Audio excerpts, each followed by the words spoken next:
የለንደን ስታዲየሙ የልብ ትርታ የአርሰናል የዋንጫ ህልም የዌስትሃም የእንባ ዘመንና ታሪካዊው የቫር ውሳኔ የለንደን ስታዲየም እሁድ ምሽት የሁለት ተቃራኒ ዓለማት መገናኛ ሆኖ አምሽቷል።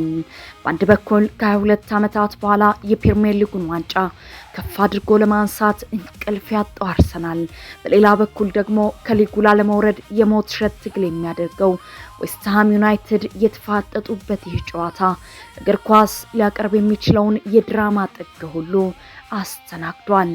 ሊያንድሮ ትሮሳርድ በጨዋታው መገባደጃም ያስቆጠራት ወርቃማ የማሸነፊያ ግብና በጭማሪ ሰዓት በቫር የተሻረችው የዌስትሃም አስደንጋጭ ጎል አርሰናልን ለዋንጫው አንድ እርምጃ ሲያቀርበው፣ መዶሻዎቹ ደግሞ በወራጅ ቀጠናው አዘቅት ውስጥ ይበልጥ ዘፍቋቸዋል።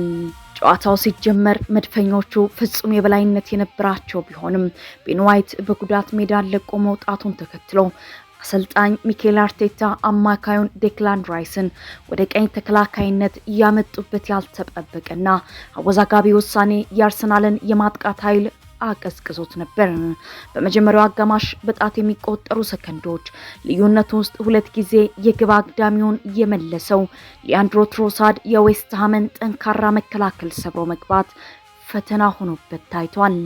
በሁለተኛው አጋማሽ አርቴታ ስህተታቸውን አርመው ራይስን ወደ መሃል ሲመልሱት ጨዋታው ሌላ መልክ ያዘም። ይሁን እንጂ በራስ መተማመናቸው የጨመረው ዌስትሃሞች ብልጫውን ወስደው መጫወት ጀመሩም። መጫወት ሲጀምሩ አርሰናልን ከውድቀት የታደገው የግብ ጠባቂው ዴቪድ ራያ ጀግንነት ነበር።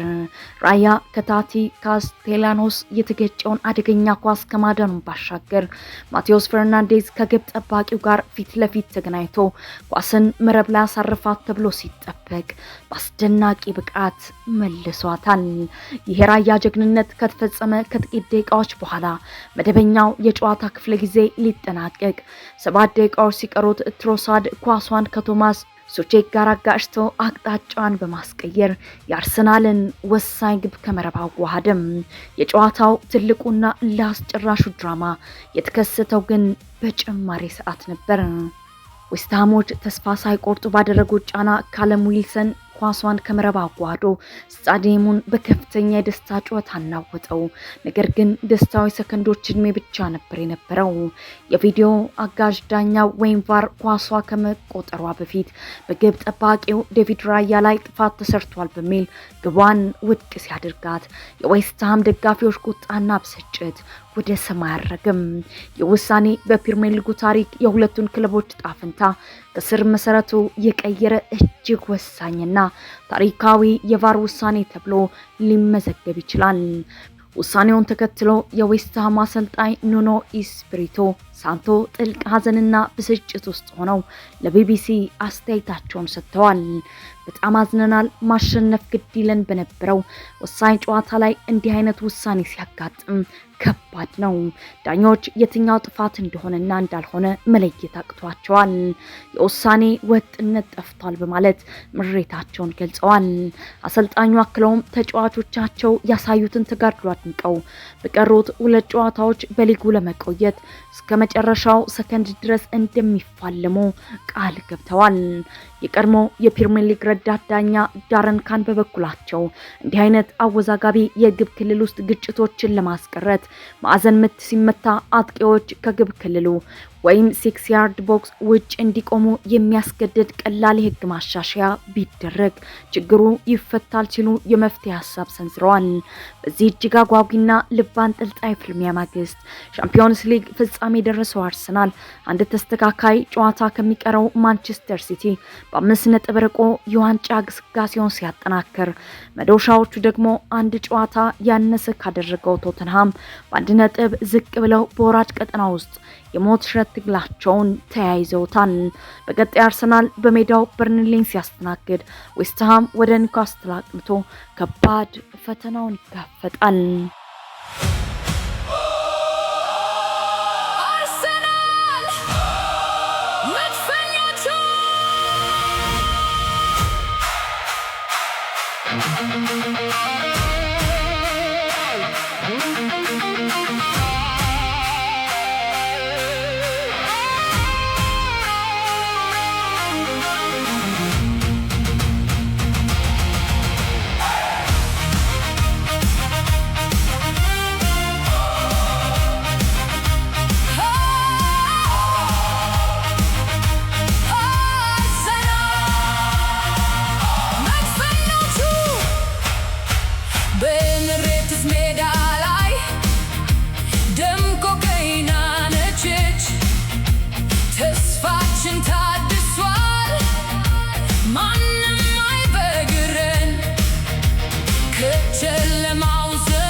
all good.